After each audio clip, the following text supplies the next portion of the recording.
Welcome back to Between Meetings and Motherhood. I am your host, Alexa Starks. This is the podcast all about literally between meetings and motherhood for working moms navigating everything in between, whether it's entrepreneurship or working in corporate, and motherhood and parenting and everything in between. I am the founder of Executive Moms. I'm the editor-in-chief of Mothered Magazine, and I'm a mom of 2 toddlers.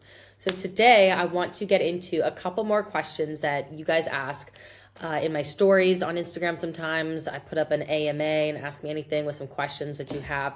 And these questions are some of the ones that come up most frequently. And so I want to take some time to answer them here for you in longer format where I can actually really get into more details and some stories. So the first question that you guys usually ask is, why does it feel that everyone's doing better than I am? Or why does it feel like everyone's handling motherhood or work and motherhood better than I am right now? And this comes up a lot because of, I think, comparison is hard, right? When you look at social media and you're scrolling through Instagram, you see perfection, balanced perfection.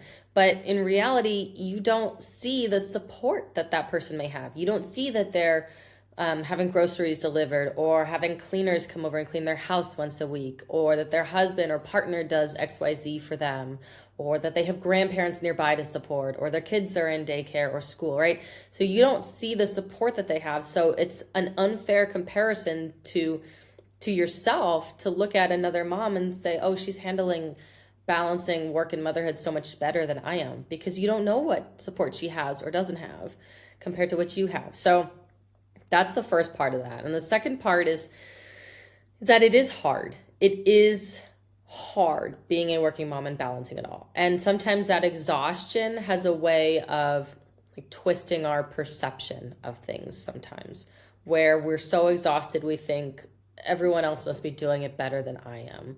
Because that's the phase you're in. When you're exhausted, everything feels harder, right? When I'm tired and my kids are having a meltdown and a tantrum, I lose my patience much quicker. When I'm tired and it's the end of the day and my son wants another story and another bedtime story, I may snap because I'm so tired and I'm like, no, we're just going to do this one, right? And so that exhaustion takes a toll on us and kind of twists things. So it's not that someone's better at handling work and motherhood than you. It's just you don't know at what point in their motherhood journey they are, right? If you're postpartum, that also makes a huge difference than if your kids are school aged and they're in elementary school or middle school, right? And each phase is going to be so different. And your kids are going to be so different as well, right? So a mom whose kids sleep through the night or whose babies sleep through the night is so different than someone whose kids are not sleeping through the night, or who bed shares, or, and so there's all these differences that go into it. So bottom line, don't compare yourself. Don't compare yourself to what you see on social media or other moms, because it's just a phase. It's just a season you're going through, and it is hard. And it's hard because you're a good mom and because you care. So just keep that in mind. Okay. The second question I want to answer for you guys is, is this just how tired I'm going to be forever now? Am I always going to be this tired? Am I always going to be this exhausted? And honestly, there's some days where I still feel like that because I have 2 kids. And I really feel this on the weekends because during the week, my kids are at school 4 days a week. And then Wednesdays, they're home with us. So Wednesdays is kind of like a weekend day.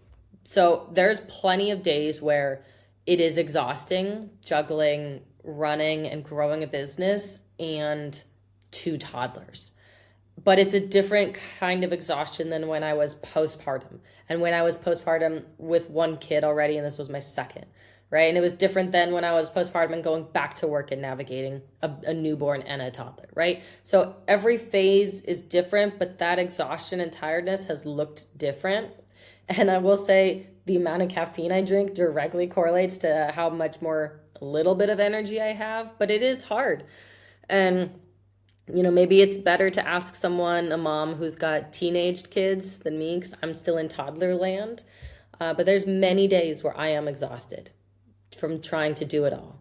And my brain is always on. We have the mental load always going on. And especially as a business owner, if I'm not working on my business, I'm thinking about my business. So even when I'm with my kids, I've got that double brain going, thinking about work, thinking about, do I have a meeting after I put my kids down, or what work I want to wrap up on or work on tomorrow, or do I have a big meeting this week?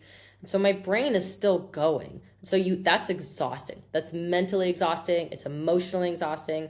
And so I think the more that you try to take on, and if there's no real boundaries there, no real off switch, then it is even more tiring. It's even more exhausting than if you just kind of like clock out after work and go home with your kids, right? And then you put your kids down, you can relax. So it really is going to depend on you and your life and your circumstances and what you're doing. But I will say, I mean, I think there's a light at the end of the tunnel when things get less exhausting and less tiring, and you kind of fall into like a good ease of things and figure out what works best for you. And again, if you can outsource or delegate anything, I always advocate for that. If you can outsource having groceries delivered or meals delivered, or even a friend coming over and helping you clean or helping you do something or organize, like that support makes a difference. So you're not doing everything alone. Okay. The last question that I've gotten a few times is, why does everything feel harder now, even things that I used to be good at? And this one's kind of similar to the last one, but I think it's very different because as you go through different phases in your motherhood journey, especially working motherhood journey, things that were hard will start to get easier. And then things that you were good at things that you were good at might have been really dependent on you not having other important responsibilities, right? Like I used to be really good at working out really hard and eating well and running marathons and weight training. And that was because I had completely uninterrupted time to make meals for myself. And my husband and I would cook a lot every night and make big meals that I love to cook. And we would spend 2 hours at the gym and work out. And, now I don't have that time. So something I used to be really good at that. Now I'm not that good at it, but it's not that I'm not good at it. It's that I don't have the time to dedicate to it anymore. And so that's a big difference. And so things feel harder now, or some things may feel really harder now. It just depends on what season you're in. Like I have 2 toddlers right now. So the season I'm in is my daughter will try to pull up a chair and climb up on the countertop if I'm trying to cook something. And that's really hard to then cook something because obviously the stove is going. And so I have to be very careful. So it's hard to cook something when my kids are playing around downstairs here, as opposed to like waiting until they go down to sleep. And then I'm eating later in the evening. So I'm snacking maybe during the day. So you see how it kind of all flows. And so some things will feel harder for a while until you get better at them, or until you find a good flow where you can build in the support, or things get easier with your kids. They go through a different phase of development, and that hard thing now gets easier. And always reach out for support. You never know if someone, your partner, your spouse, if you have family nearby, if they could help you with something that you're struggling with, if you just asked, right? It's so hard to ask for help, and I get it, truly I do, but people want to help you.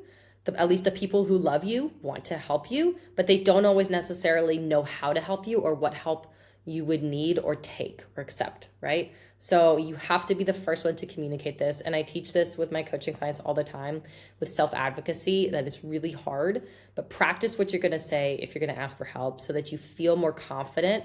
Practice it in the mirror, practice it to your partner if you have to. But the more you practice it, the more confident you'll feel when you actually ask for help or ask for support, so that you can get it, because that's going to make or break the difference between you burning out or you struggling with postpartum or mental health issues, and being able to show up as the better, more energized, less struggling mom that you can and want to be. So ask for support. Things are not going to always be hard. It gets easier, I promise. You just have to find your rhythm and flow and support. All right. So if you've ever asked these questions, if you've ever thought them, please share this with another mom who may also be in a similar boat as you, or leave a review, comment. If you have any questions or comments, if this resonated, leave a comment and I'll try to reply to all of them.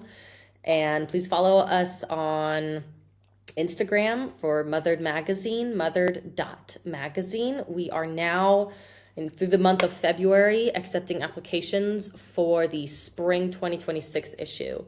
So if you are a working mom and you want to be featured in an interview in the magazine, the application, the details, you can find all of that at the website motheredmagazine.com. That's mothered with an ED, motheredmagazine.com.